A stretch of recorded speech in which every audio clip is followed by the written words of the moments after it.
Hi there, my name is Shane O'Brien McDonald, and I'm here. This is a bonus episode for Japan in 100 Dishes. Again, this is to go with the meat episode, episode 24, and I just wanted to get an idea of what's out there for something that a restaurant where you can go, you don't have to worry about having to find the menu to know what you're getting. It's all very clear, and it's a chain called Pepper Lunch. It's actually now in several countries. There's even ones in America and Canada on the West Coast. I believe they have them in Los Angeles and Vancouver.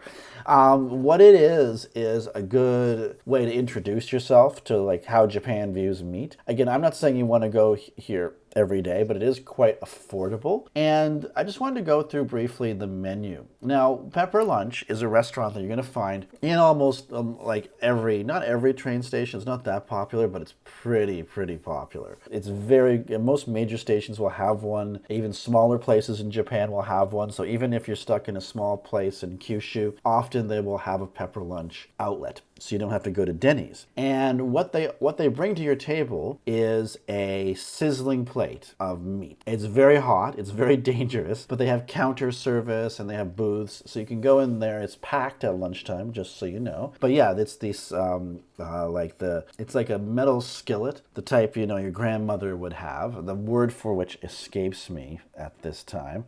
Cast iron, that's the word I'm looking for. And they have various selections. They have their pepper rice menu. So this is the beef pepper rice. And keep in mind, the reason they're showing it to you, it is not served raw to you, but they basically put it on as quick as possible to the cast iron skillet. The cast iron skillet will come to your table on a wooden serving tray, so you don't burn yourself. And the idea is that as it cooks in front of you, right?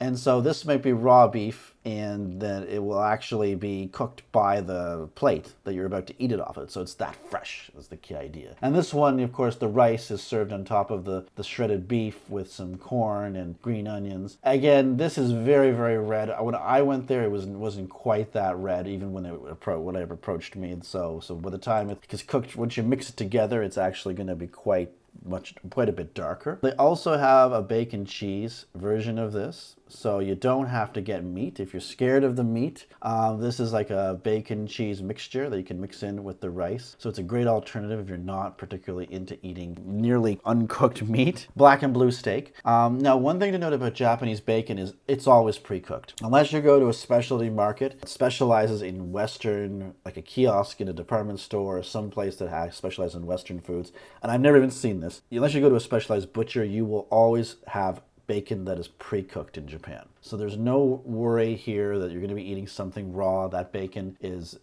probably smoked. It's already done. And this one is just a larger version of this. So it's the tappuri niku, or niku tappuri. So $2 more, essentially. And note here, you can also get a larger amount of rice if you add $1. So that's not enough rice for you if you're a big guy or a big girl. They also have steak dinners. This one is their sirloin steak. Again, $7. All of it cooks on the plate as well. So that's something to be aware of. And this is kind of why people go to Pepper Lunch. And basically there's the 100-gram version, 150 and 200 gram. Now this is the wild steak, so that's quite a bit more. You can get 300 grams of this.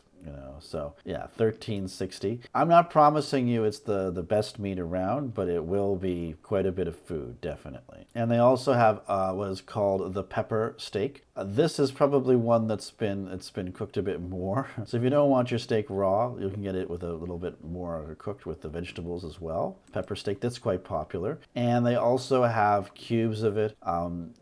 This is, again, something I haven't tried. That's the cab sirloin steak. Again, all of this is essentially, the idea is that you go in there, you pay your money, you get a ticket. Actually, this place you actually would get a ticket from a vending machine, and literally it will arrive at your table within a minute or two. Like, they do not spend a lot of time preparing it, and that's one of the good things. This is why it's popular at lunchtime. Now, if all of this sounds like a dog's breakfast, you'll always have the Hamburg set, and it's served the same way. And it's basically what we would call a Salisbury steak. But in Japan, Salisbury steak in North America died years ago. Nobody ever eats it now, except as part of the Hungry Man frozen dinner. But in Japan, it's still a very big deal. And the combo here comes with some green beans and carrots and a fried egg, and there's some gravy here that you can put. That's probably a little bit of garlic, or maybe it's mustard, I should say. I'm not exactly sure. And this one comes with egg. This one here is just the beef burger, but it comes with some noodles. This one comes with shredded daikon and soy sauce. And this one is where you can get like a sirloin pepper steak, so a little bit of this, and you can get the regular beef as well. So